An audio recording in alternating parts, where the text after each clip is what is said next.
All right, we're recording, lads. The guys from the Free Cities Foundation, Tim and Peter. How you doing? Hot. I'm good, Daniel. Good to be back. Tim's moaning about it being hot in Wales. I mean, come on, mate. Like, you know. Well, the problem is, mate, when it gets hot in Wales, it's lovely. But if you're working in a building, we don't have the facilities to cool buildings down because we're not used to it. I've never had to cool a building down before. We only have to heat them up. So I've got all the doors and windows open now, but it's just like letting in warm air. So anyway, excuse me if I'm sweating a bit. You should be down the beach, mate. Instead of doing I'd love to be, but I'm working for the Free Cities Foundation, so I can't. Slave drivers over there. Yeah, exactly. Slave City. Is that what we're rebranding to? Slave City. Yeah. Well, we've already lived in plenty of those ourselves. So yeah, we don't need to be talking about those. But I guess Lauren should ask her question, and I should get out of the way here. Yes, move. What is a free city? Go on, Peter. Okay, I'll go on that one. So a free city is a self-governing territory that has a focus on upholding individual rights. So to put that in a simpler way, it's a part of a country that has gained some degree of independence and is using that to introduce a system that gives people more freedom. Can I add something to that? And to think Peter used to work for the government, huh? I mean, what a 180. Did that answer your question, Lauren? Do you understand what I mean by that?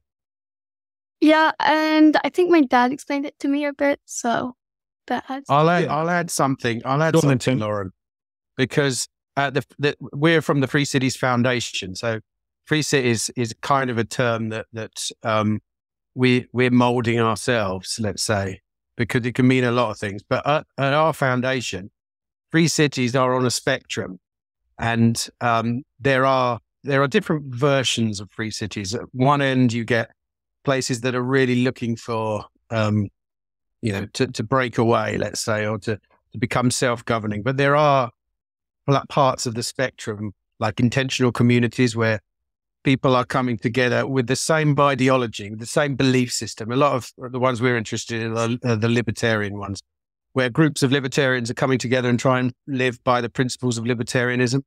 And so I think Lauren would ask at this point, what does libertarian mean, or what does libertarianism mean? Would you be wondering? How long have you got? What that means? Maybe not. I'm not sure. You're not sure? Okay. All right, don't bother, Lauren. It'll just confuse you because it could mean a lot of things to a lot of people. All right, I could reword it. Let's say, for example, we visited an intentional community in Montelibro, it's called, in Montenegro, and they are all libertarians, but they live by a principle of the non-aggression policy. So anything you do, you don't coerce or aggress, you don't make people do anything. So it's very much free society. And many of those societies govern themselves in a decentralized way. So often they don't have a big boss at the top.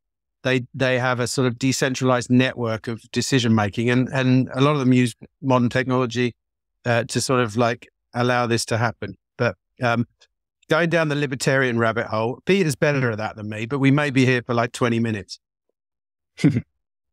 Well, if I can give a one sentence summary of what a libertarian is, I would say it's people who don't believe it's legitimate to initiate aggression against other people. So there are some people out there that say, because of some broader social goal, it's legitimate to take resources that someone else has acquired through their own means, to take their money, take their house, to, distribute it for other goals that better serve society. And some people would say that's a legitimate thing to do, but libertarians say that the only kind of legitimate action you can take is action that entails the voluntary consent of other people. So if other people consent to what you do, then your actions are fine and ethical. but if they don't, then they should be avoided. Basically, Lauren, when your dad sends you to bed, when you're naughty, to your bedroom, he's not being libertarian. That's the aggression policy. And, you know, a couple of years ago when people around the world were saying, get this injection or else you lose your job. Yeah. You remember that? So, yeah, I remember that. Okay. That's coercion. Yes. Sorry, I thought you were talking to someone else. No, I was just like, I was just trying to make it a bit tangible to you. He started talking relevant and recent. That was being aggressive and coercive against those people. It's like, right, you do this or else. Hey, talking of that, Princey, have you seen there's been some incredible U-turns on that recently?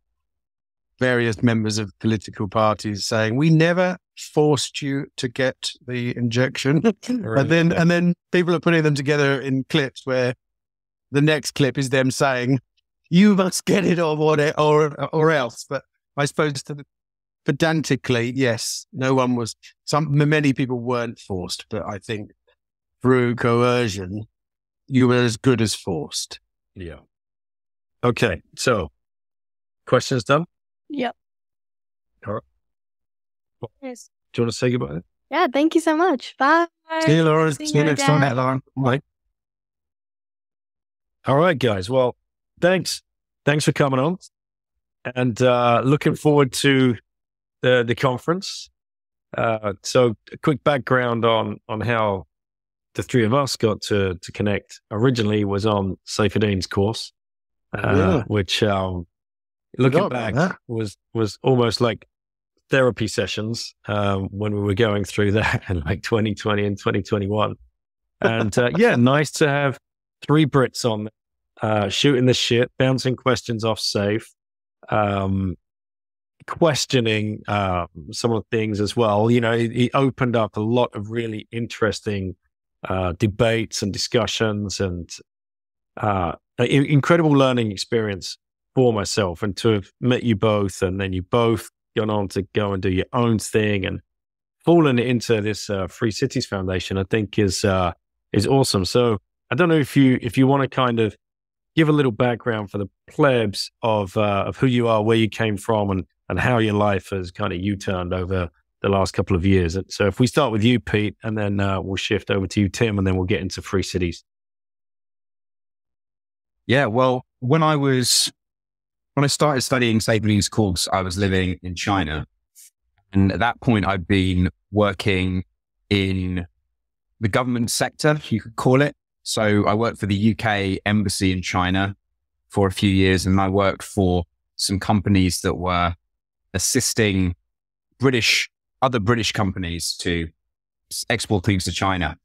And so I was exposed in that line of work to quite a lot of traditional thinking about economics, which in certain important ways is kind of opposed to the ideas of the Austrian School of Economics. And I always felt that the more conventional ideas didn't make a lot of sense, particularly because I could see through my own work and the work of others around me how these ideas were put into practice. Like stuff like, you know, large funding programs that aim to shift the GDP of a particular province or introduce influence certain indicators.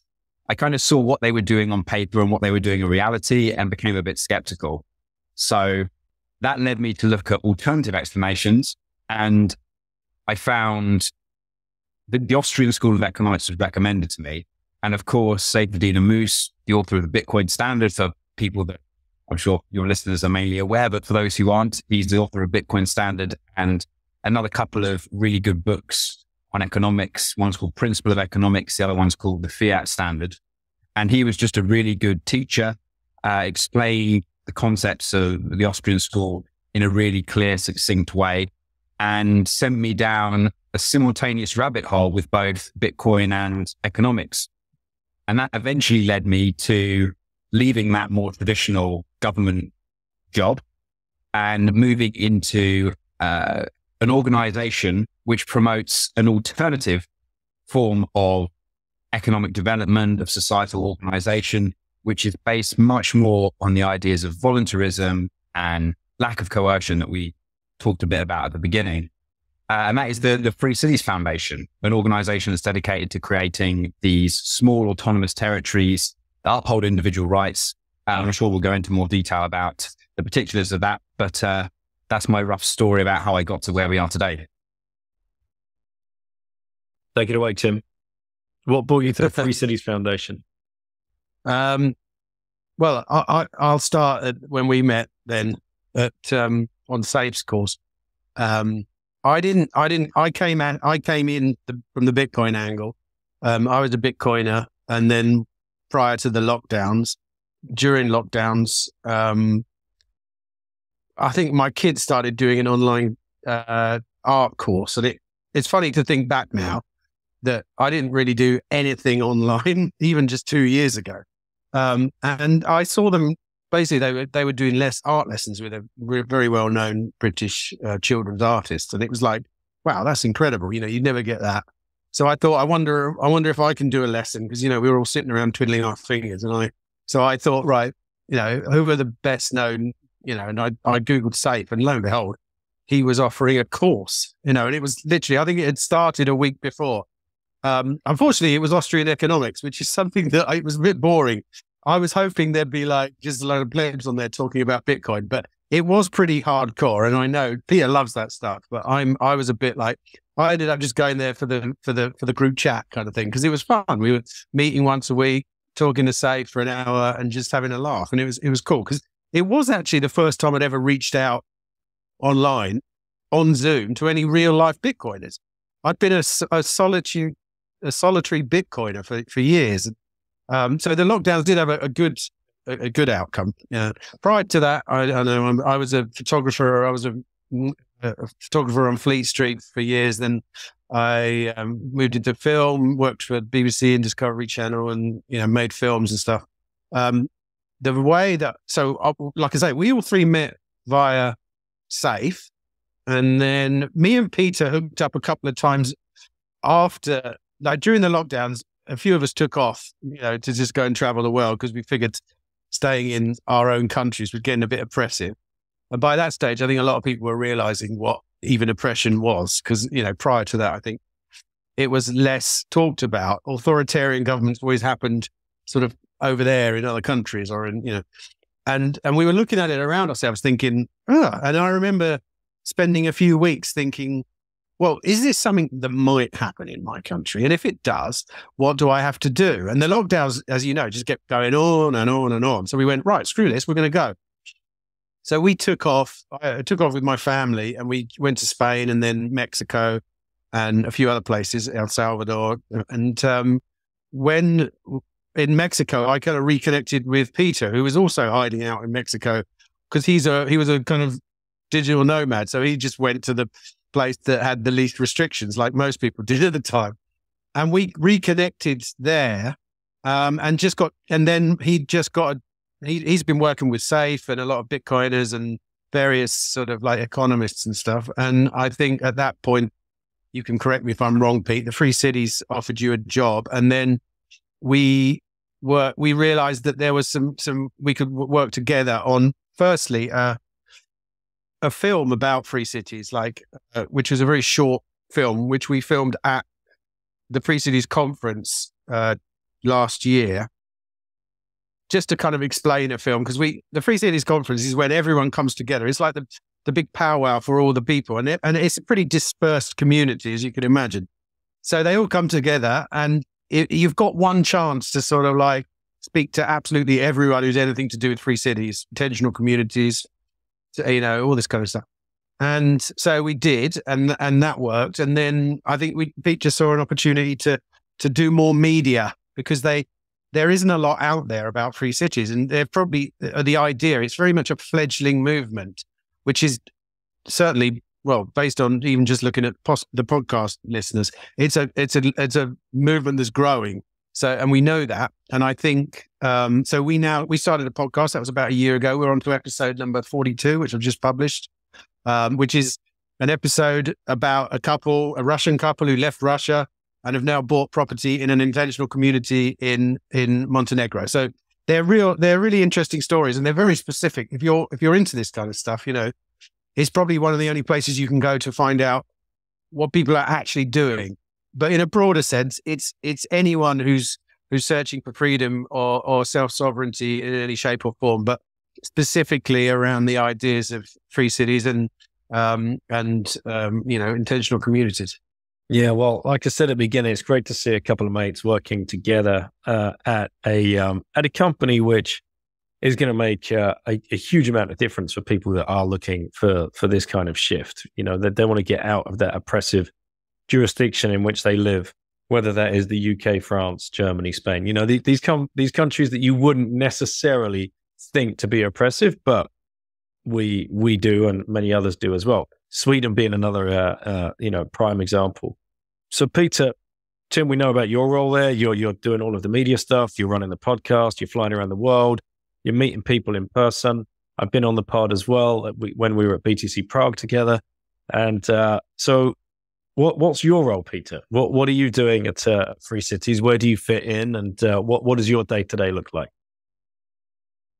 Well, so I'm the managing director of the foundation. So I guess I'm in charge of overall operations, sort of the target setting, making sure that we deliver our key projects, budgets. I also do a lot of speaking. So I travel to conferences around the world and tell people about free cities. And I'm also in overall charge of the Liberty in Our Lifetime conference that Tim mentioned there.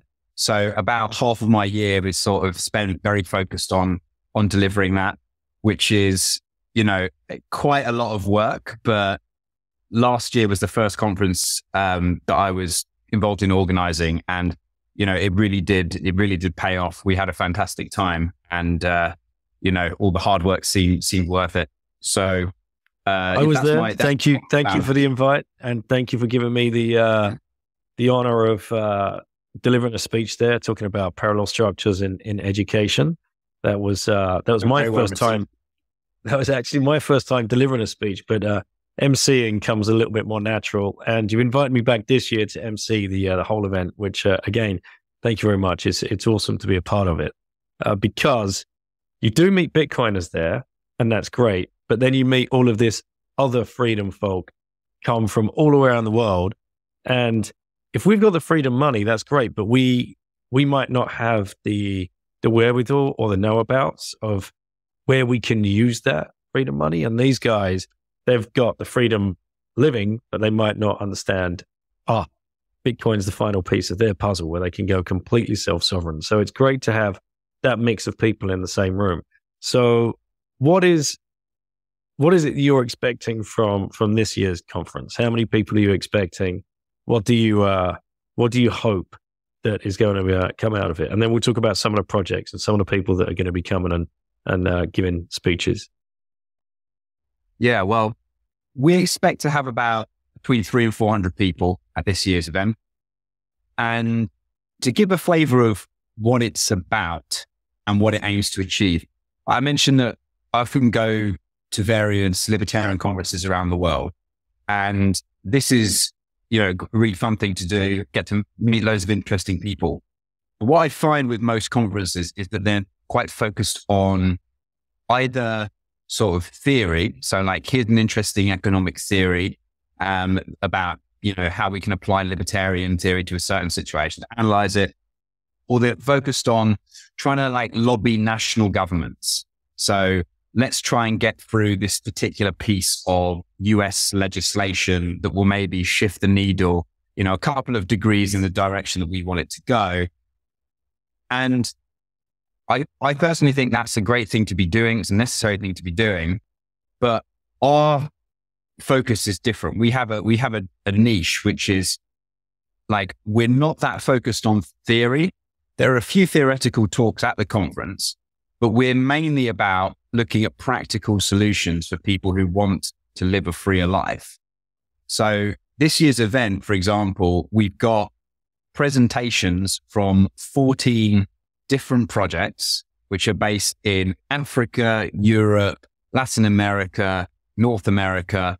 And each of these projects has the potential for people to move and set up a business, establish a new life.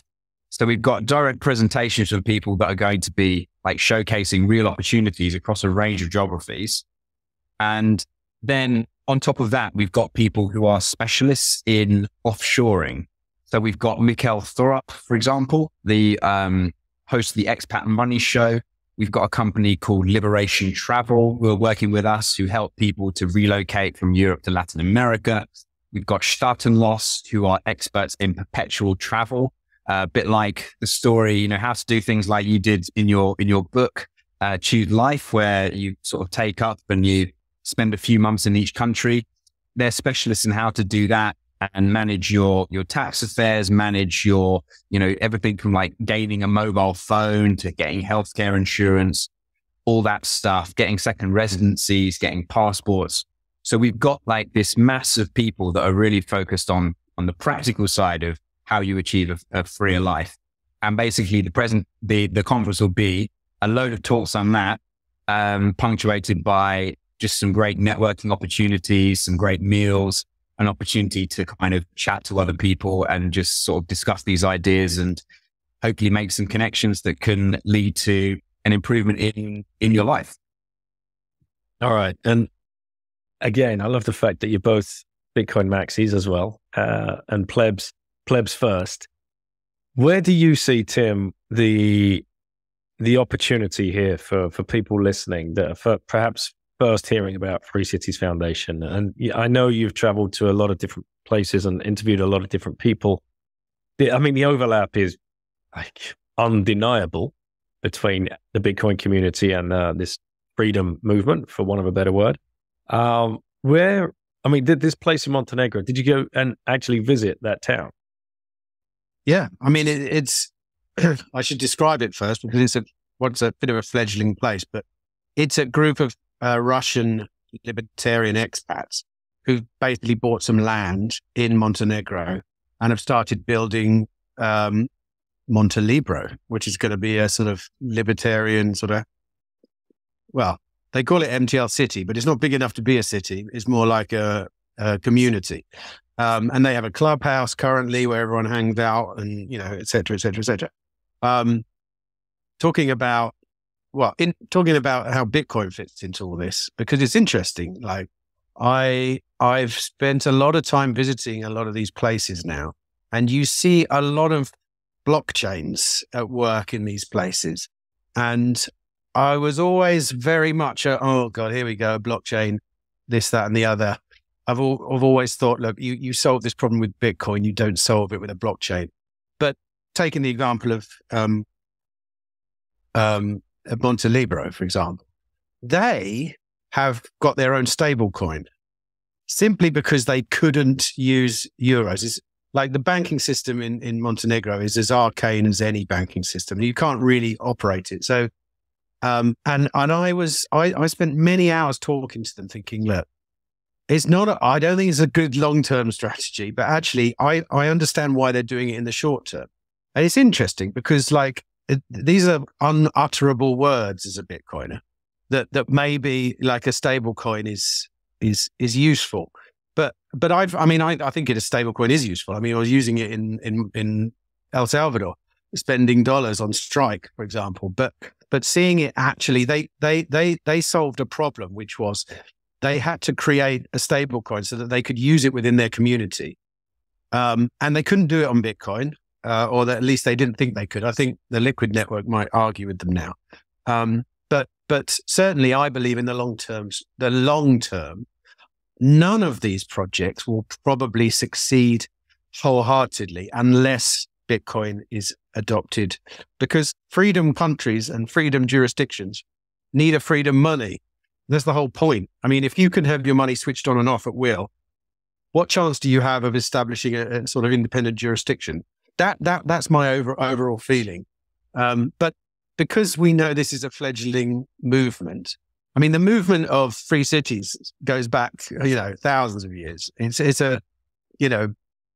plenty of times in history when different governance models have been implemented, and that's what we're talking about here. We're not talking about this is the way to run your jurisdiction. We're talking about a diversity of governance models.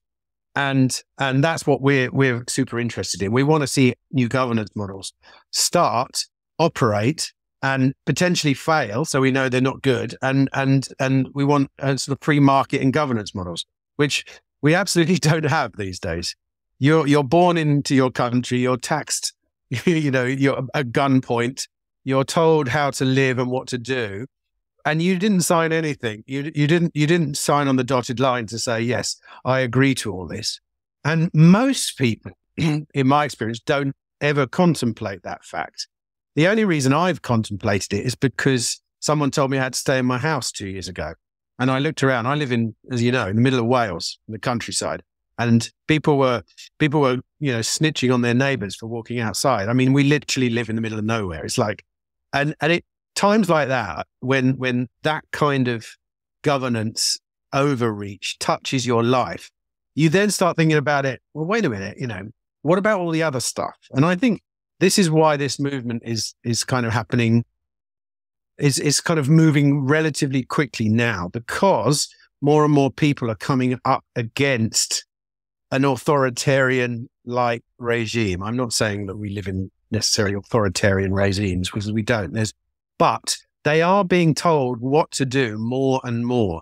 And in the end, I think everyone succumbs to coming up against that. And then they find themselves in a situation where, look, I don't agree with this. I either break the rules here or I just carry on as normal and I'm half the man I was before I made that decision.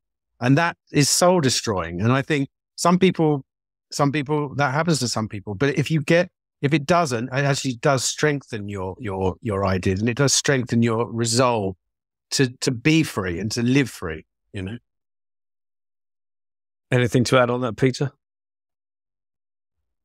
Well, so I guess if your question's about like what the relationship is between Bitcoin and free cities, I'd say that what they really have in common for me is that their attempts to establish a parallel system. So when Satoshi decided that he had a new concept for how money could work, he didn't propose this to the IMF in a policy paper or go and protest outside the Federal Reserve until his ideas were adopted by the powers that be.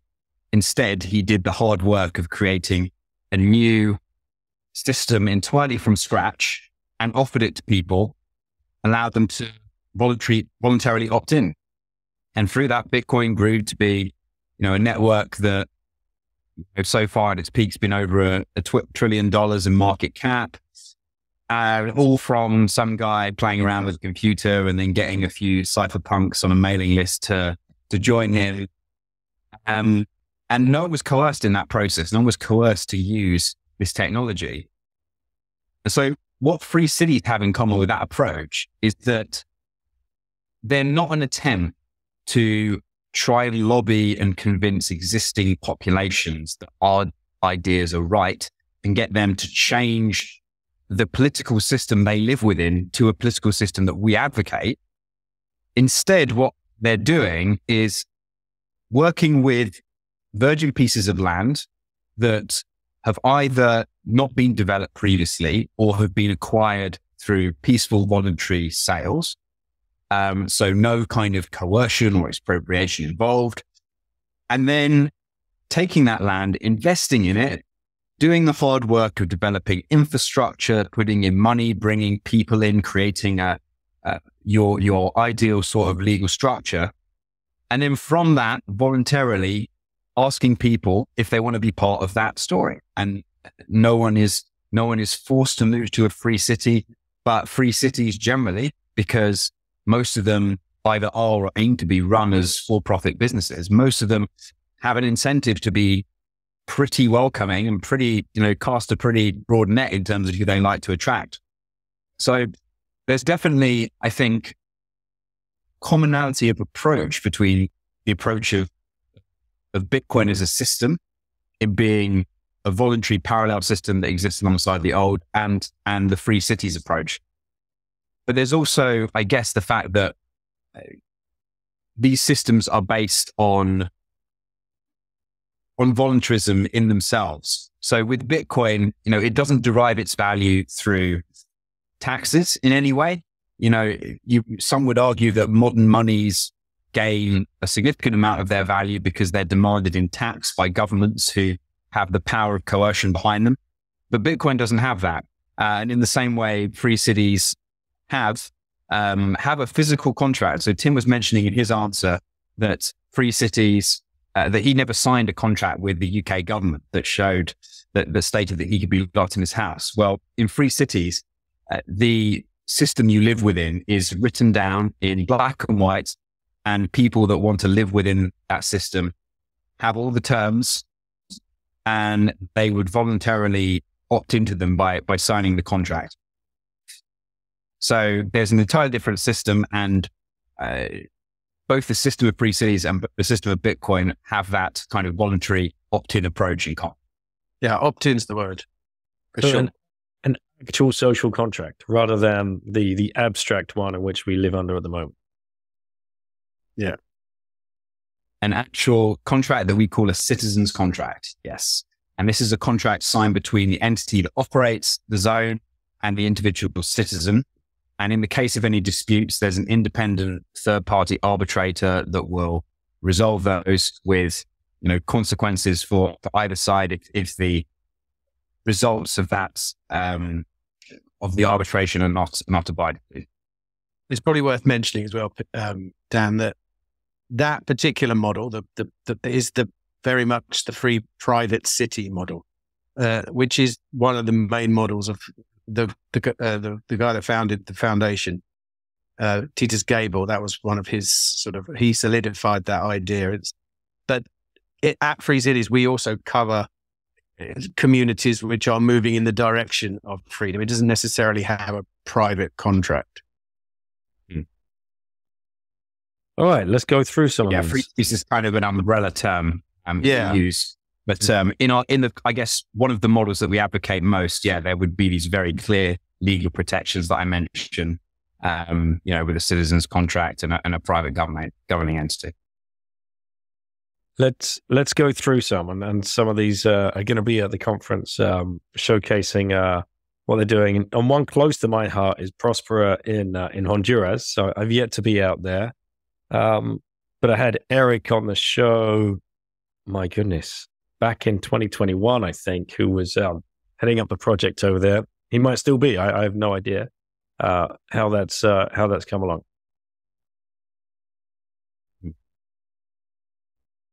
So, Tim, do you want to go? You've been sorry, I just got distracted. My wife just popped in and she didn't realize I was talking. What are you talking about? Prospera. Prospera, we were talking about, because Dushan's there as well. He's, sorry, what do you want to know? We want to know what it's like. Right. Is it the paradise? Is it the paradise all the Bitcoiners want? Are you sailing in the morning, playing golf in the afternoon? Well, it depends what you want. Bitcoin everywhere. Yeah, it can almost certainly be that. But you could be diving in the morning and playing golf in the afternoon if you want, for sure. It depends what you want. I mean, I know a lot of Bitcoiners that want to farm on a homestead, which Prospera most certainly isn't currently anyway. But it is a project that probably the most far along the spectrum of actually realizing in real life the free city model. They have a lot of control over their own legislation. They have a factory which is 3D printing building materials. They have a tower now which they've built, which is almost finished, which has apartments now for sale.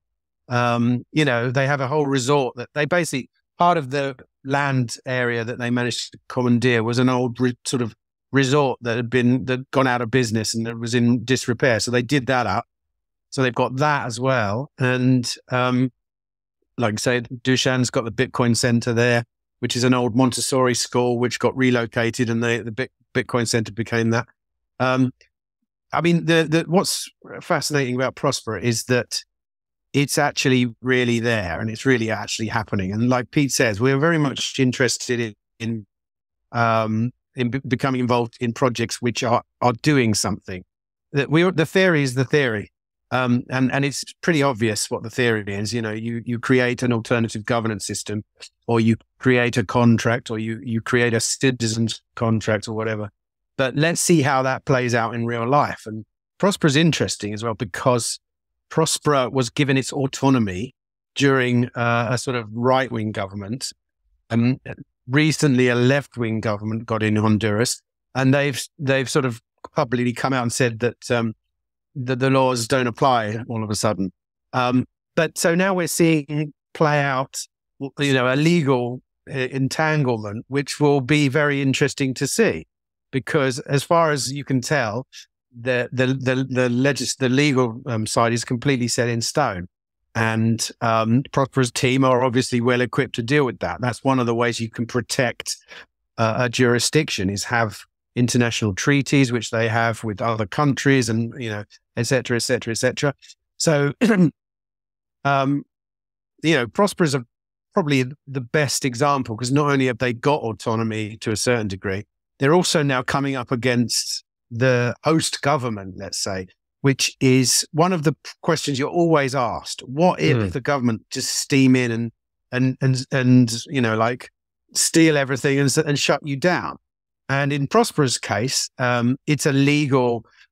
It's the battlements are sort of like lines and lines of legal legality, let's say, and many of them involve international treaties, which means that if as the Honduran government, if you did come in and break the treaty, you're also now breaking a treaty with the US or Qatar or whoever else is involved in some of these free trade agreements. So, Prospera's, like me and Pete both visited within a year, and even since then, it moved on. I spoke to Gabriel, one of the sort of guys in charge up there, more recently than I've been there, and it's just coming along in leaps and bounds. We know people that have bought properties there, Bitcoiners that have bought property. You can buy property in Bitcoin, So it's got a lot going for it. I don't know what you want to add to that, Pete.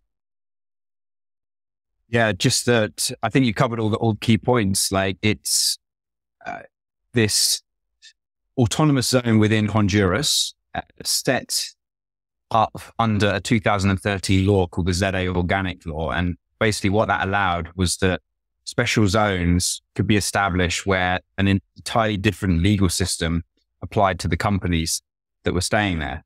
And what that meant is ZA stands for again, Pete? Sorry, I always forget. Sorry to cut you off. ZA stands for... It's Zones for Employment and Economic Development. In Spanish. In Spanish, yeah. Okay, that's why. Development, economic. Okay, right, okay. Yeah. So... That's it. And that's, as what I understand, I think from what Tim was just saying, that this is an international kind of law. It's under international law when this was signed in, and they brokered this agreement with the previous government. That was all good, no problem, let's go. The new government are coming in and trying to rug the whole thing from under their feet. But they're protected by the international law, which they had negotiated back in 2013, I think you mentioned. So it's slightly more complicated than that, in that basically the 2013 laws are the Honduran laws. So Honduras changed its own constitution. So by its own standards, it said, we are allowing autonomous zones with a completely independent set of law for businesses to be established within our sovereign territory. And that's led to, in a country where civil law is the norm, so sort of law that's decided by the parliament and then passed down, there is a common law system, much more similar to the legal system in Britain, United States, Commonwealth countries, that's been established in Prospera. So that happened in 2013. But then, because those guarantees were made to businesses that then came to invest in the zones, other international treaties that Honduras had with other countries, such as the CAFTA-DR free trade agreement, to which the US is a signatory, to which the Dominican Republic is a signatory, that meant that after Honduras had made this constitutional change and invited in foreign investment on the basis of that, if they then went and changed their mind, then they would be violating treaties on international investment they have with those other countries. So there's one major treaty with some Latin American countries and the US, and then there's another major treaty that they signed with Kuwait, which also affects the status of the zone. So there is overall quite a strong legal basis for resisting government attempts to overturn the system in Prospera. Isn't it the Central American Free Trade Agreement? Wasn't that what it was called? I've forgotten it. I should remember. I can't be. Yeah, that's what CAFTA would be. Yeah, I suppose Central American Free Trade Agreement. Yeah, that's the one with the US, which is, like I say, that it's now in a tribunal now, isn't it? It's in court now, basically. Yes, and I think essentially Prospera are suing the Honduran government for loss of earnings, totaling some ridiculous amount, which would bankrupt most countries around there, I think. So it's important. I mean, these kind of things are important, in order to sort of like protect independent jurisdictions. Yeah, exactly. Because like that would be the first thing people would say. It's like, when you try and explain Bitcoin to people, the first thing they say, the government are just going to shut it down. They're not going to let you use this currency, and it's going to zero.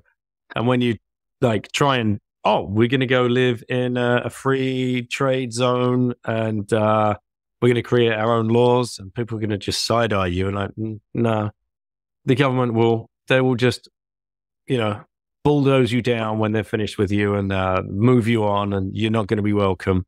So does law... Bitcoin is uniquely non-physical as well, which is a really important aspect. Yes. I mean, I don't think you can ever protect physical things from aggression. I think that's always going to be, that's never going to change. I can't imagine how it could change. Bitcoin's certainly a part of that, because it becomes hard to use aggression to confiscate it. And but you'll never not be able to confiscate, an area of land by force.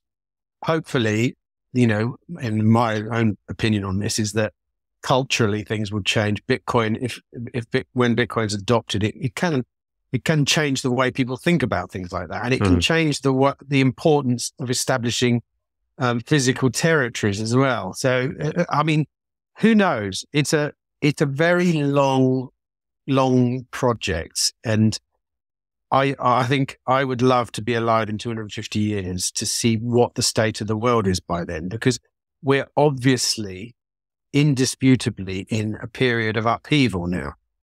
And according to me, that all started with the invention of the internet. Like looking back now, you can see how disruptive the internet was as a technology. It's given rise to so much freedom of information, freedom currency, freedom of everything. And we're right. Freedom of education. Right, exactly. It's done it all. I mean, it was the moment in history, I think, that's caused all these new possibilities. And governance is another one of them. It's like it's gonna do away with the middleman in governance, possibly. Who knows? But that can happen in a good way or a bad way. I mean, CBDCs and social credit scores are also. I mean, social credit minute cities, right?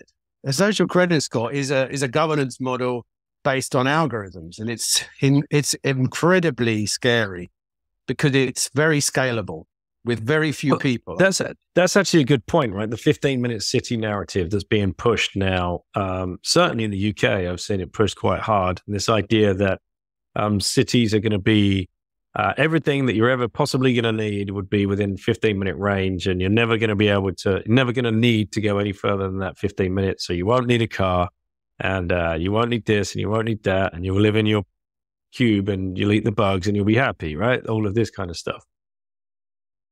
They're not going to force you to sign that contract, right? They're just going to force that change in society on you. And I'm pretty certain nobody would actually sign a contract. I don't know. Actually, I'm not going to talk for all the normies out there that might flock to this idea. Who knows? Interestingly, though, I've spoken to a couple of city planners on the podcast, And apparently the 15-minute city idea is not new. It's been around quite a long time. And I've never met a city planner who thought, well, not in our world anyway, who thought it had any merit at all. That's not how humans work. Is the common answer to that. That's kind of not how things work. That's basically centrally planned nonsense. That's what fiat money is centrally. It's all, on the whole, centrally planned things don't scale very well at all. To differing levels.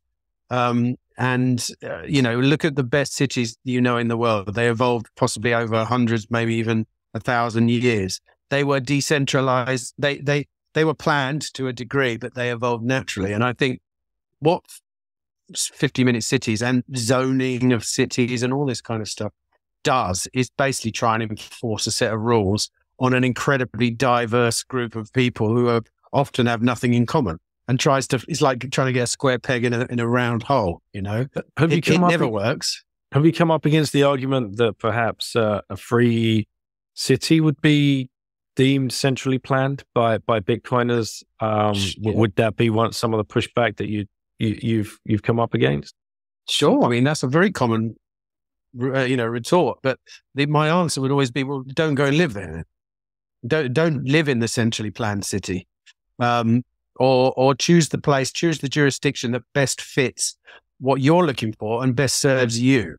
Currently, it's difficult because there is not much diversity in governance models. That's the whole point. Democracy is the accepted sort of governance model other than authoritarianism. And a few years ago, I would have thought it was, saying democracy was not necessarily a good idea. Would have been, horrendous to have that thought. But having now gone down that route more and more and more, I do realize it's not for everyone. The democratic system is often incredibly unfair. Most of the time, half the people can basically impose their rules on the other half. Often, the guys you're voting for, well, number one, most people don't vote to begin with. Number two, the people that do vote, most of them don't get the person they want. And number three, when that person gets into power, they very often don't do what they said they were going to do anyway. So it disenfranchises so many people. Whereas obviously, in my mind at least, a much more obvious solution would be to have thousands of different governance models all over the place, all over the world, and allow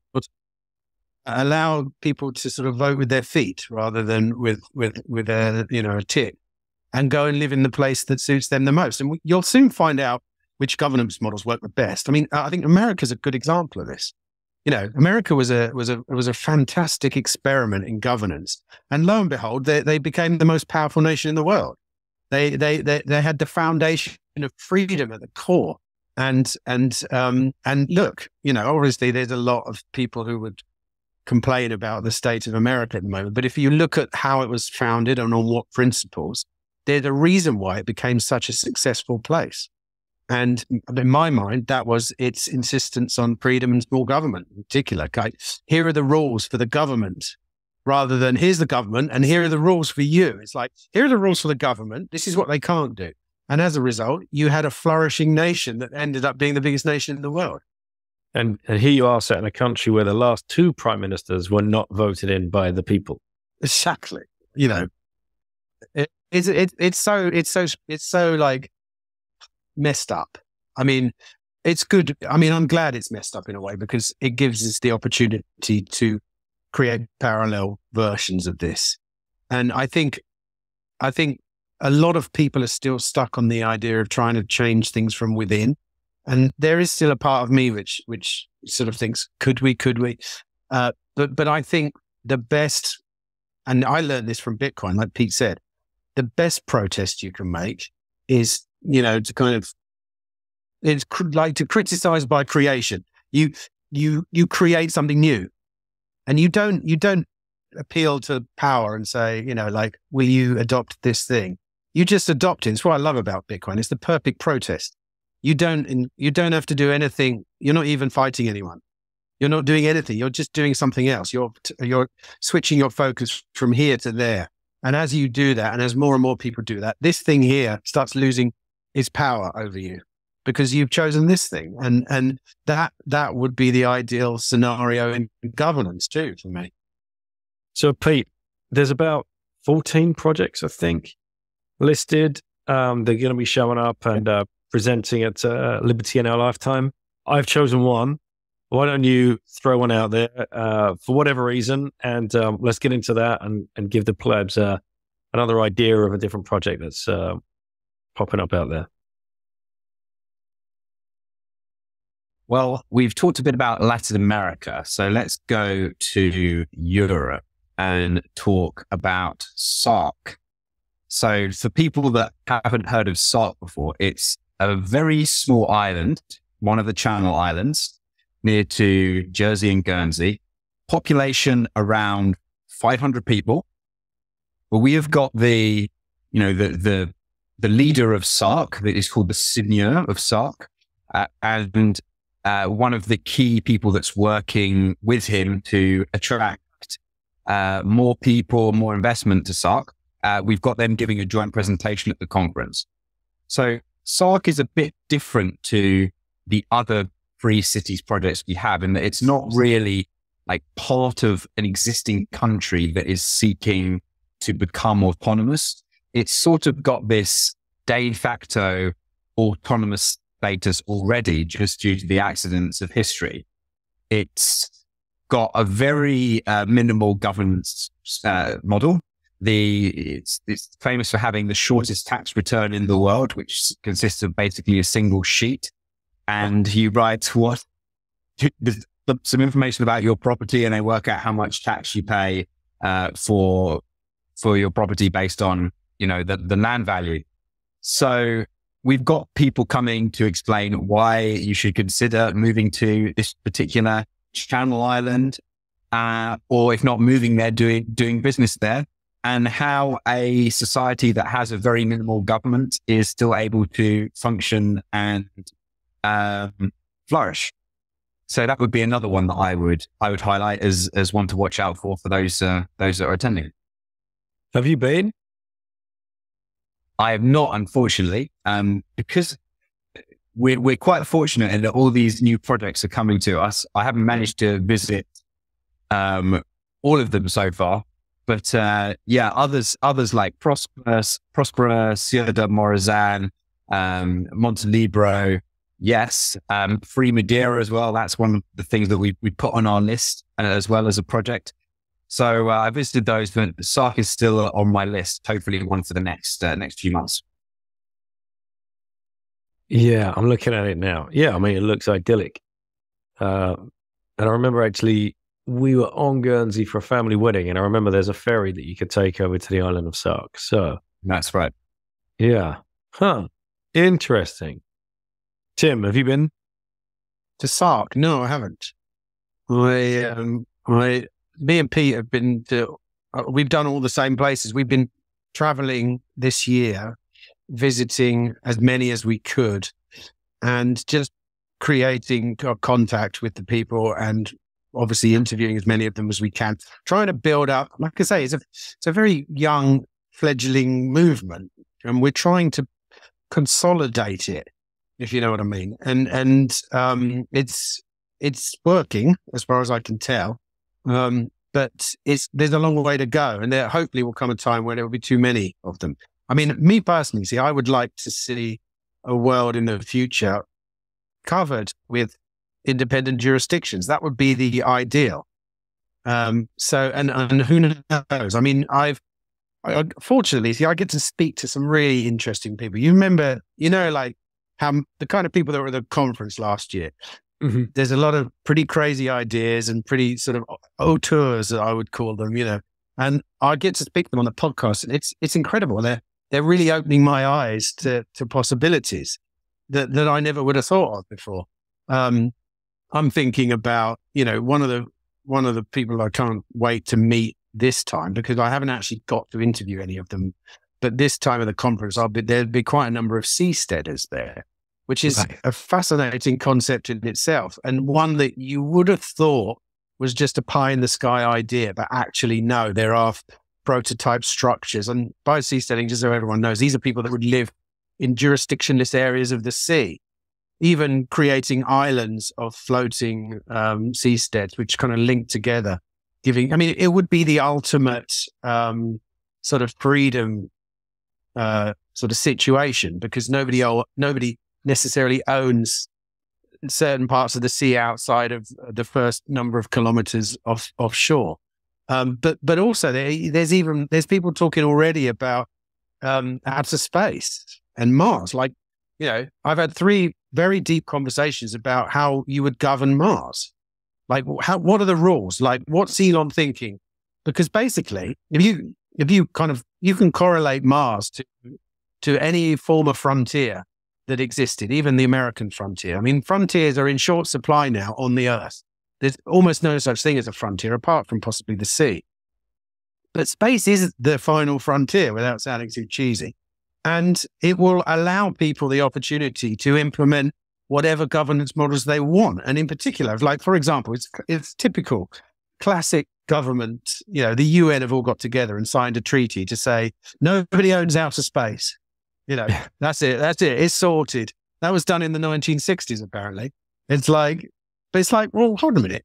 If Elon, built a massive company, built some rockets, flew to Mars, created a city, look, I would quite happily say, yeah, that's your city, mate. You can do whatever you want with that. It doesn't belong to everybody, but this is the way that kind of governments think, unfortunately. And it's almost certain that the free market will beat, a government to Mars. Elon's rockets will get there before any government-funded projects will, because the free market works in a much more efficient way. We see that continuously. So asteroids are another one we've talked about. How would you live on an asteroid? Because I spoke to some very prominent people. In fact, David Friedman, the economist, said it's more likely that we will live on asteroids before Mars. And he was adamant about that. But the point is that these are things that 2 years ago I would have thought, don't be crazy. But now you realize there are people going through the motions of wondering these things, because they're not that far away historically. They're, maybe in 25 years, 30 years, these kind of things will be important. And frontiers are where all the good stuff happens, as we saw with America, with all former frontiers, Pete, you going to live in space? I personally focus more on the Earth. And I think one of the issues with space is that it's just so expensive per kilogram of matter taken from Earth to space at the moment, that the ability to actually establish colonies on space seems to be an incredibly distant prospect. Have you got any? I do think the seasoning. Have you got any space dudes coming to Prague? We have actually got a guy called Jose Cordero, who's going to be giving a talk on the possibility of establishing free cities on Mars. That's happening on the Sunday. You will be able to put together a case. But, I think there is a case to be made. It's a very interesting theoretical, it's a very interesting thought experiment. Think about what it would be like. But the seasteading stuff, the seasteading stuff, that's actually happening, right? I mean, there are people even living in them. That they blew my mind last year. Yeah. Well, let me just make the case for seasteads briefly, because seasteads are a bit far out for similar reasons to the Mars thing, except not quite as extreme. Like, it is expensive to maintain a structure on the sea, and due to the isolation associated with that, transport things that you need to the structure. It's a difficult thing to do, and it becomes viable only when you've got certain economies of scale. But really, what it aims to do is solve one of the classic problems in economics, which is how you manage the ownership of land. Because the problem with land is that it's fixed in one particular spot. So if you don't like your local, if I own a house and I've invested in the decorations of the house and furniture and put a lot of money into the actual physical space, if the political parties elected that I don't like, the only option I have is to sell the house and move somewhere else. With seasteading, because you're on a floating mobile platform, the idea is that, there's seasteads in the form of sort of pods, a bit like oil rigs that sit above the surface of the water. But there's also the concept of seasteads that are much longer and flatter, and they're sort of like individual pieces of land that you could really treat as a blank slate and build anything on. You could build a gym on a large flat surface. You could build a factory. You could build residential housing. And basically what that flexibility allows people to do is have like hypersensitivity to their governance model. So if within a certain, it could be, for example, that in the future, there is a certain mooring fee to attach yourself to a particular seastead community. And maybe that pays for some like common services that people enjoy. So, maybe you could benefit from some refuse collection or use of some walkways that connect you easily to all the other platforms. And if you decide that you want to pay that and it's worth it to you, then you can come and moor your seastead to this greater structure.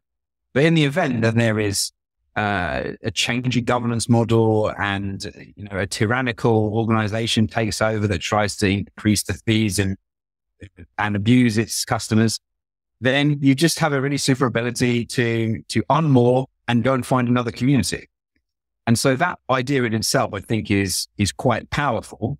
And in a future where we have technology and more resources so that we can develop these things in greater abundance, so we achieve those economies of scale, I do think this whole idea of seasteading would probably be a lot different to what we imagine it. Not boats, but actually sort of land on a mobile plane. And that, I think, is a super interesting idea. So what you're saying basically is you could vote with your flippers. Not with us. They need to use that as a tagline. The last one I want to touch on, Tim, because you mentioned this a little bit earlier.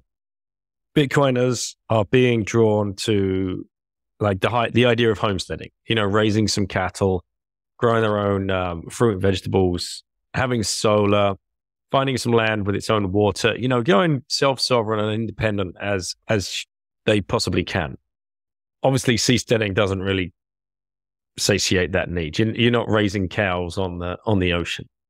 So I noticed you've got like farm cities. Is that right? Small farm cities. Is that another thing that is going to be present at another speech? And could you give us an idea, maybe if either of you know anything about it, who they are, what they're doing, what they're trying to achieve, how it would work, where? He's better at that than me. He knows more about that project. Well, Small Farm Cities is a project in Malawi run by a company that's funded by Pronomos Capital, which is a company run by Patrick Friedman, who's been on the Free Cities podcast. And this is Milton's grandson, right? Yeah. Milton's grandson. And did you say David Friedman earlier? You were talking about living on asteroids. Yeah. Was that Milton Friedman's son? Oh, sorry. Yeah, Patrick hasn't been on, has he?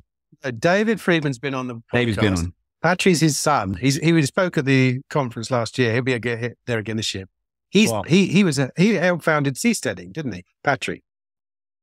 Patrick founded the Seasteading Institute, but also this project, Small Farm Cities, he's an investor in it rather. It's not the founder of it.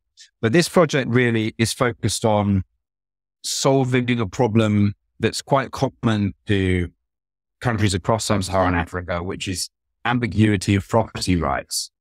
So one of the challenges is that people in developed countries often take for granted that there are very clearly defined land use rights for basically all the land in the country.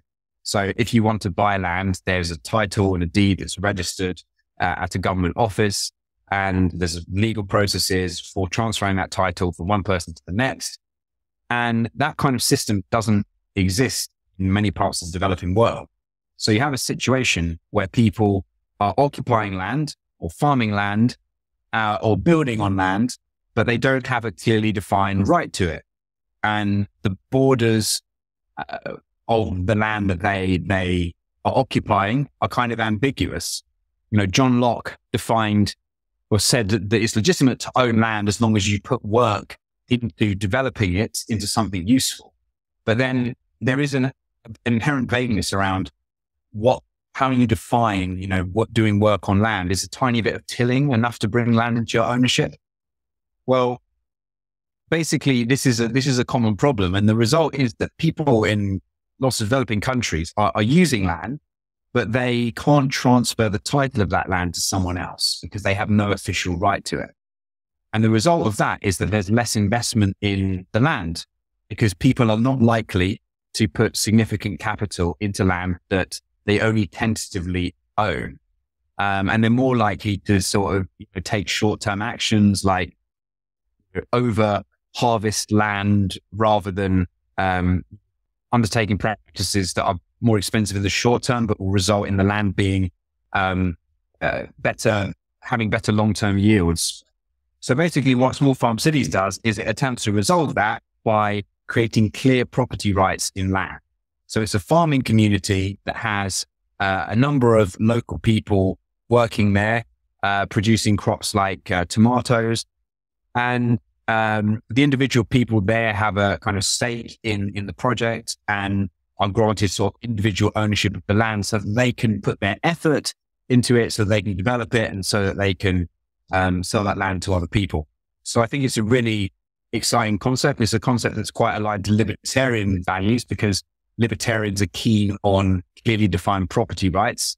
And they think that the world, flourishes most when someone's property is defined and protected and they can freely trade that with other people. So that's another really exciting project. We're going to have a presentation from John Vandenheuvel, who is the founder of that project. Looking forward to it. Anything to add there, Tim? Well, I mean, that's distinctly different from homesteading as far as I'm concerned. Certainly in the sense that I know it, because that's our plan here, as you know. Like, I'm walking down that route as we speak, and it's very much. There are a lot of Bitcoiners that do it. I think specifically because it's very much in alignment with many of the principles that underline Bitcoin, self-sovereignty being one of them. If you're self-sovereign in your money, it arguably makes you think, well, am I self-sovereign in my food supply? Am I self-sovereign in my energy supply? Am I self-sovereign in all of these things? And you realize that it's important. And I think I'm not a sort of alarmist in regards to this, but I'm of the opinion, well, why not? If you have access to the ability to start producing your own food, at which we do, then why not?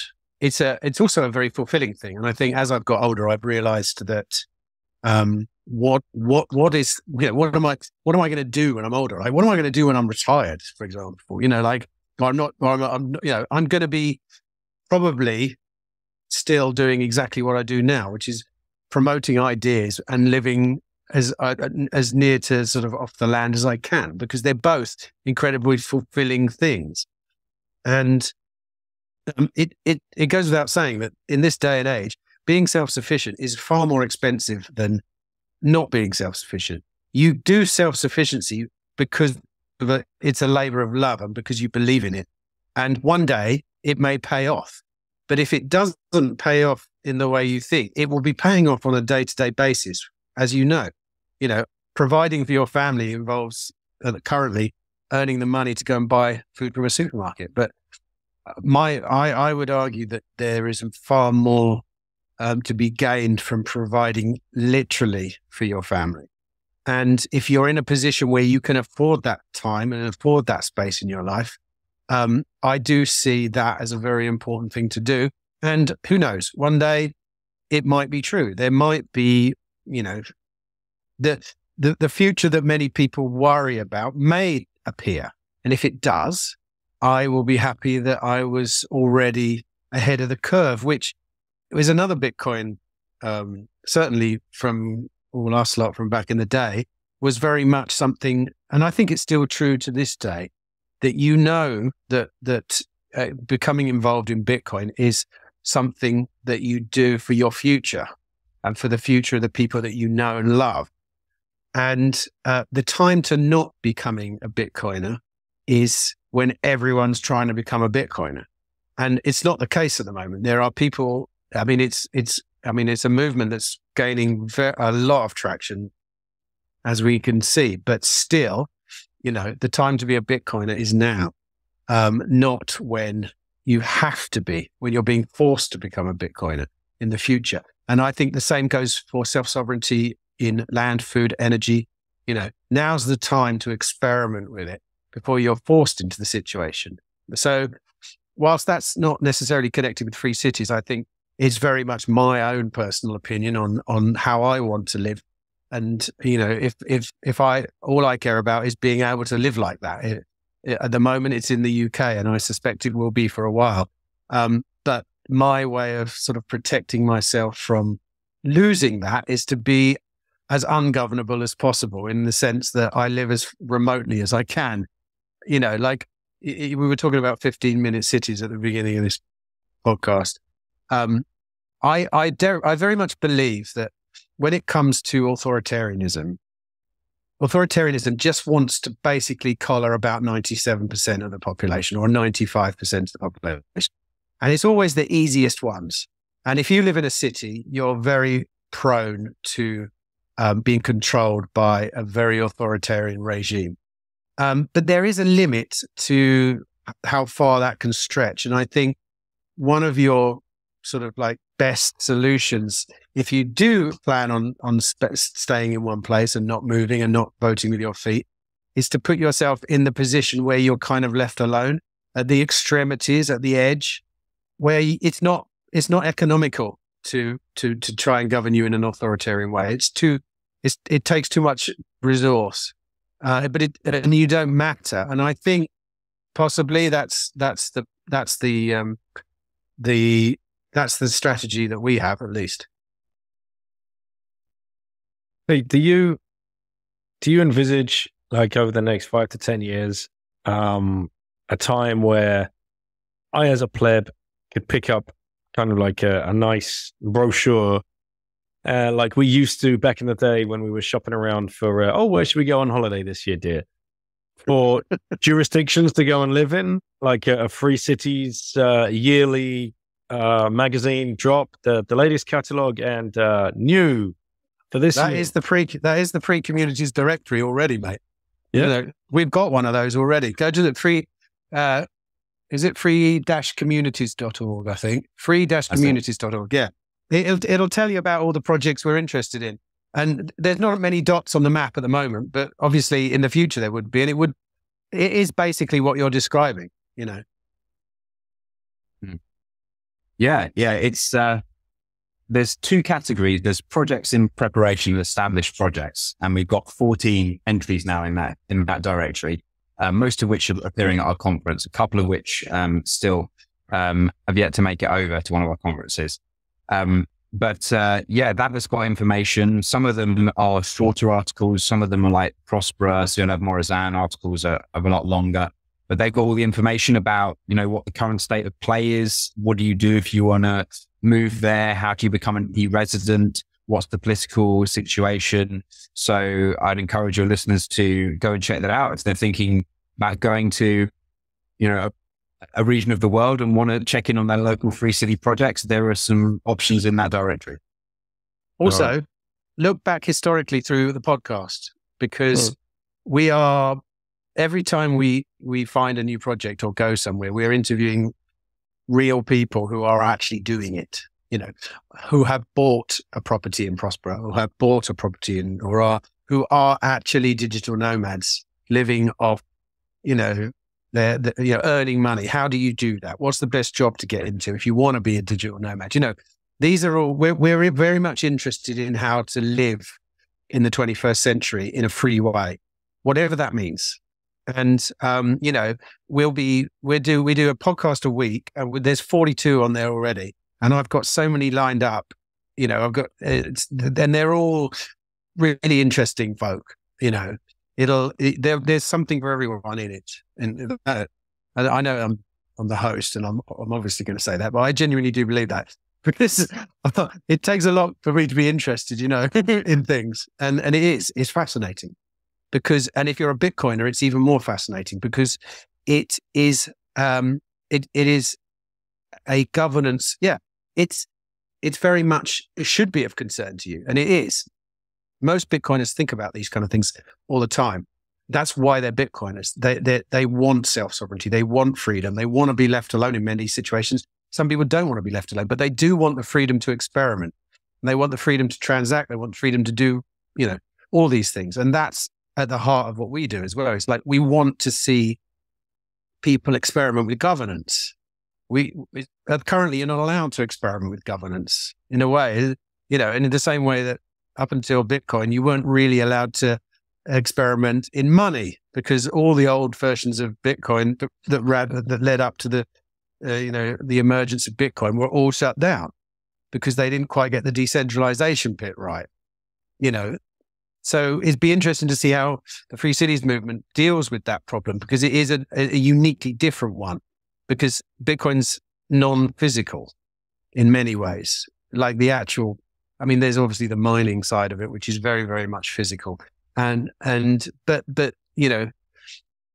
idea of Free Cities is something similar. It's like, here's something I want to do that's different to what we're doing now. So I'm just going to opt into it. Here's a money that I that's different from the money that we have now, which I really don't believe in. It's very unfair. I'm just going to opt into it. I'm just going to use it. And this is how we hope the movement unfolds into the future.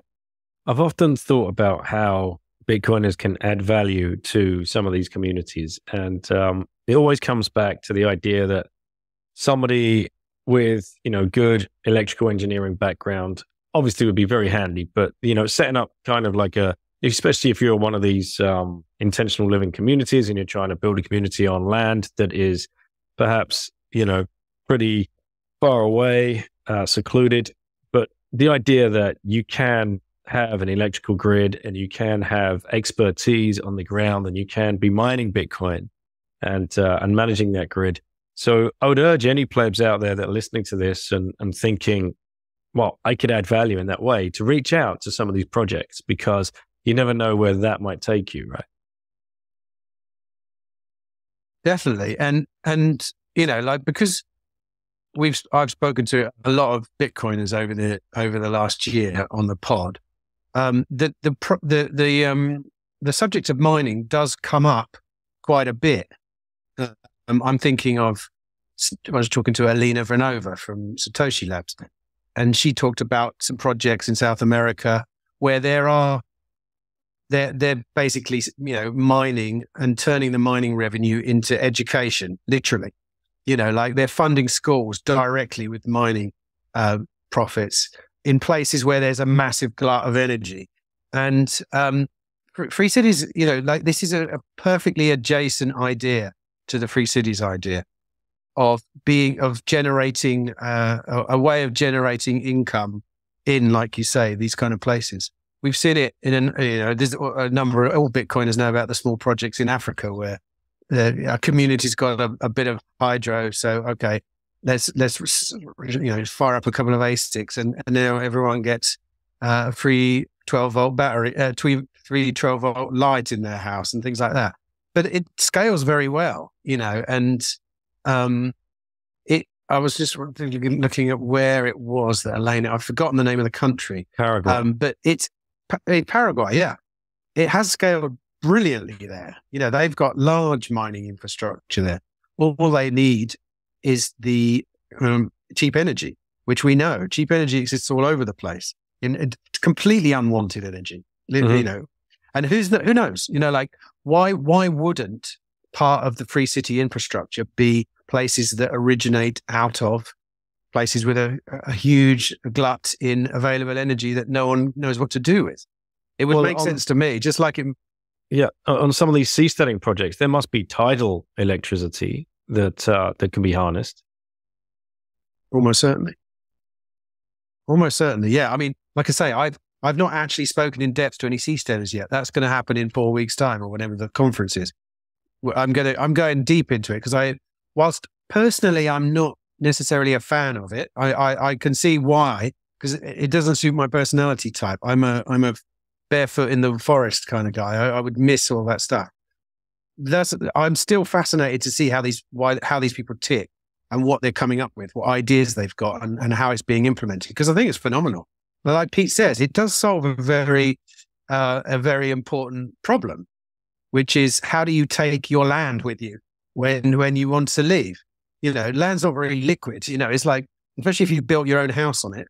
But I mean, I'm very much interested in nomadism. As you know, I've spent a lot of time living with nomadic people, and nomadism is in my genes, and I think it's actually in everybody's genes. If you track it back hundreds of thousands of years, I think we all have this innate sense of movement and getting up and going and moving.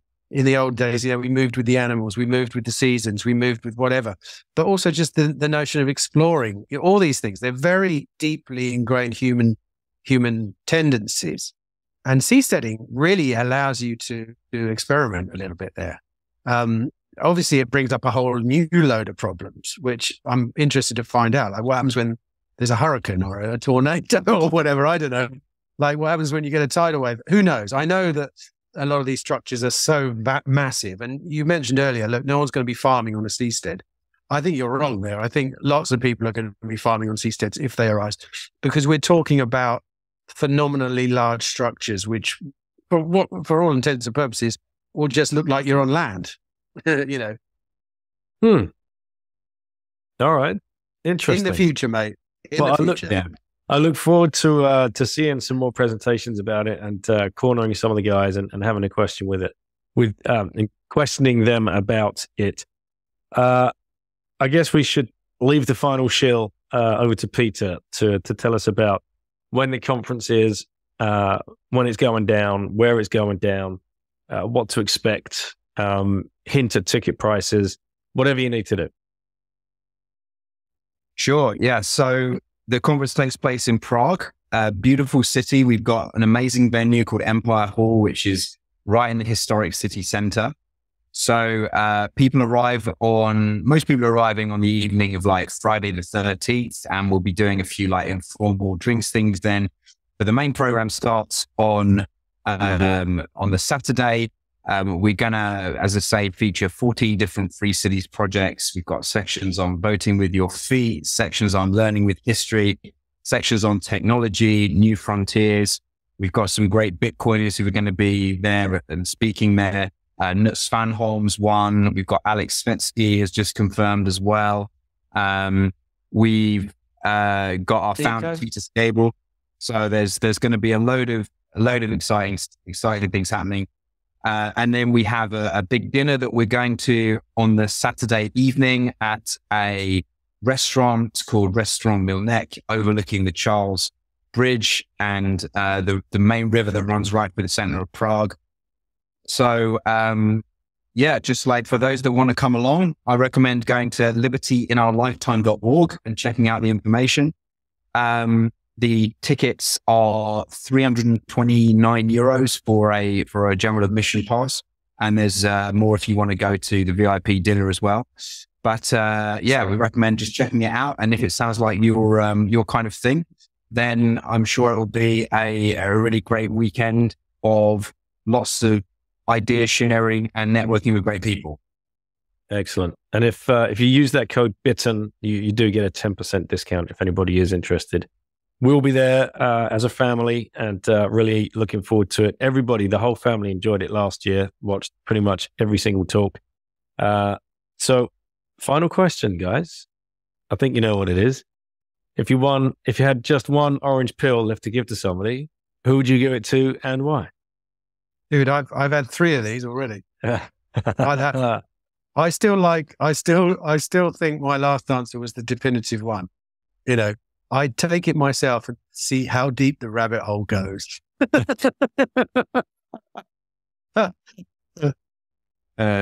Who would I give? Who would I give it to? Well, as we've been talking about space, I have to give it to Elon Musk and hope that he can change sort of more generic Mars plan to sort of Bitcoin Citadel on Mars plan and see if that gets us somewhere better. All right. Excellent. Well, thanks for coming on, guys. Where's the best way to reach both of you personally? And any other final closing thoughts? So I'm on Twitter, Peter M.I. Young, and you can follow the Free Cities Foundation at Free Cities Found. That's our Twitter handle. And that's a common handle across most of our social media. Like we've got Instagram as well, relatively new page. So if you follow us on Twitter and want to do on Instagram as well, check that out. And Tim, what about you? I'm just looking at my Twitter handle now. Mr. Timothy Allen. That's it. Yeah. And I was going to be funny and say my Nostr hash, but I'm on Nostr as well, but I won't read out that. Where do people find the pod, mate? Just on the website, or do they just search Free Cities? Yeah, if you go on your podcast app, type Free Cities Podcast. It's obvious. It's got the Free Cities logo, the orange sort of, what do you call it? The orange shape. They look a bit like a flaming, I forget what they call it. Anyway, doesn't matter. It's an orange logo, Free Cities Foundation, but it's called the Free Cities Podcast. Yeah. All right. Excellent. Thanks for coming on, guys. Thanks, mate. See you next time. Everybody, thank you so much for watching. And for those of you that have been watching and listening to the Once Bitten podcast for quite a while now, thank you again for everything that you do to help spread the message. Like, subscribe, leaving comments, whatever it is. I really appreciate it. As well as I appreciate also every single guest that gives up the time to come on and talk about these topics, talk about Bitcoin, talk about what they're working on, talk about the projects that they're involved in, where they see the future, what their Bitcoin rabbit hole story was. All of this goes such a long way in helping new people coming into the space understand what is going on here. And there are companies out there that can help you too. And some companies that have aligned themselves with this show, I would like to give a shout out to all of them. Swan Bitcoin are based in the US. For those of you living in the USA, you can start stacking sats with Swan Bitcoin. Hit the link in the show notes. That will unlock a free $10 for you. You can set up your dollar cost average plan, and you can also get some white glove service, full on financial advice from the team over at Swan. In Europe, we have a company called Relay. Here they are, relai.ch/bitten is going to help you save on commissions when you download the app and start stacking Bitcoin. You can stack up to 1,000 Swiss equivalent per day without giving up any of your personal details. So go and check that out. And they also have, like Swan, they have the private arm where Benjamin is going to talk you through how to set up Bitcoin for your business, or if you're a high net worth individual, or if you're just somebody that is looking for extra information about Bitcoin. Both companies offer great educational resources as well. Hodl are a global peer-to-peer trading and lending platform. So you can just hit the link in the show notes, set up your account, use that link, and you're going to save on commissions when you are trading with your peers globally. Now, Wasabi Wallet, what is this? What is important about this part of your Bitcoin journey? As you learn about Bitcoin, you might learn a little bit more about privacy and how to keep yourself private and remove your identity from some of the Bitcoin that you have been stacking. Now, for some of you, that might not be important, but it's still worth you going down a rabbit hole and checking out the reason that some people are removing their identity from their Bitcoin. Now, Wasabi Wallet is very easy to use. You just go to wasabiwallet.io, you download the software, you create your first wallet, you write down your words, you keep them very safe somewhere. And every time you withdraw Bitcoin from one of the apps or exchanges that you've been using, it's going to perform a coin join and break that connection between you and your personal identity that you gave up to make one of these accounts. So worth checking out. wasabiwallet.io. Mempool.space. What is that? Well, that is a place for you to go and learn about what's going on in the blockchain, the time chain. Call it what you like, and go and check out the mempool. Go and check out what's going on in Bitcoin. What are the sats per byte to make these transactions? Where does some of your Bitcoin live? Up your education as well, because it's an excellent way to visualize the Bitcoin blockchain and help other people understand what's going on as well. Finally, cold storage. You have to take cold storage. Bitbox O2 is a Bitcoin-only hardware wallet. You can hit the link in the show notes, and you can use the code BITTEN at checkout to save yourself 5%. Now, what does this mean? Well, it means that you are in complete control of your Bitcoin. When you withdraw them from the apps or exchanges, then let's say you put them through a coin join, and then the last thing you would want to do is take them offline. And the Bitbox is a great piece of equipment to do that. Go check out the link in the show notes, understand more about what a hardware wallet is, what cold storage is, and why it's important for you to make sure you own your Bitcoin. Do not leave them on an exchange or an app. Finally, meeting plebs. Orange Pill app. Go download it. It's going to cost you $4 per month. It's available on the app stores, and you can start finding events and Bitcoiners that live around your area or in the area in which you are traveling. Conferences. Most conferences support the show.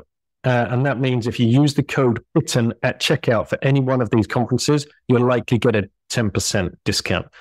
These can range from the Free Cities Foundation, who put on a conference each October called Liberty in Our Lifetime.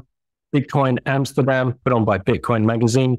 They're also putting on, well, they have put on Bitcoin Miami, but they're moving that to Tennessee this year. Bitcoin Atlantis, which is going to be in Madeira. Plan B in Lugano, just to name a few. These places, BTC Prague, of course, one of the biggest, greatest events this year in June. All of these events are friends of the show, and they offer discount to the listeners. So use the code BITTEN at checkout for any of the conferences that you're looking to go to see if you get a 10% discount. If you do not, make sure you DM me and reach out, and I will see what I can do. Education is the last piece of this. Please keep upskilling. You can get books now from bitcoinbook.shop. You don't need to go to Amazon anymore. They have all of the books available for you in many different languages and are on a mission to translate as many Bitcoin or Bitcoin-related books that they can into as many different languages. They need support. So every time you shop there, if you use Bitcoin via the Lightning Network, you'll save 10%. If you use the code BITTEN, you'll save 10%. So go and get some books, gift them to your friends and family. Let's up everybody's education around Bitcoin. Finally, if you get a chance to leave a comment underneath, just leave a comment. Bitcoin is, and then one word. What does it mean to you? So in the comments, just 3 words. Bitcoin is hope. Thank you for listening. Thank you for watching. Appreciate everything you're doing. Take care, and I'll catch you on the next show.